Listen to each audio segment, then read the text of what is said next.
waaye daara Jolof de màgg na man ne mosoo na foog ne kër Ndiaga Ndaw dina ma réeré nii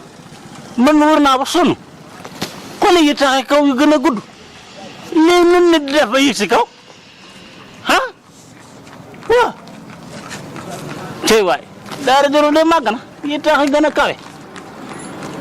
la ilaha illallah man saa baay li ma waxoon naa woon a def ndékki ba suur doog a ñëw si guddi ba lañ fa wàcce fu ne nii suba teel gi aw fu ma jëm war naa ba sonn waaye kër gu ma njëkk a jub dugg toog Sénégal te réewam teranga la sama soog bi fii laa koy uuf waaw waaye ma dem sax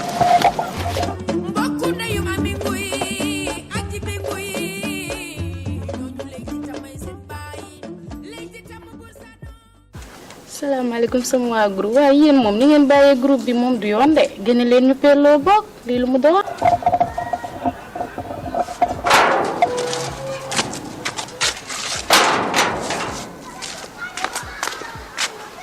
asalaamaaleykum. maaleykum salaam. ah xale bu jigéen bi na nga def. an sa ndey an sa baay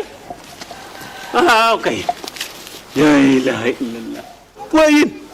ah waaye Jolof de dëgg nag réewum teranga la. ah mais fii wuute nag àll ba ah waa bii miir gën a ñagas waa kii bàyyam li mu def xam na ko sa bàyyi li mu def xam na ko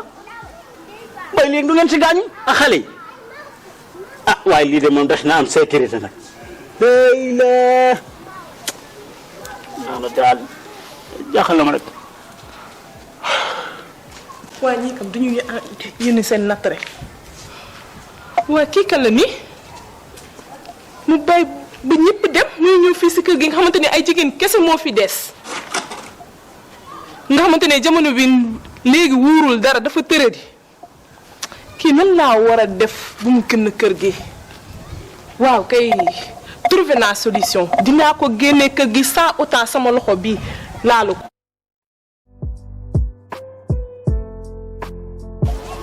du ko gën a ñagas yow Fatou yow mii laay waxal démb ni nga toggee suñu gan bi dara ñoro ci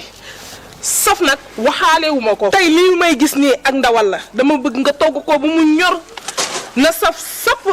yow daal bul am dara lu la naxari yow jox ma mu tàdd ba doy rek te laa ko safal ba mu saf.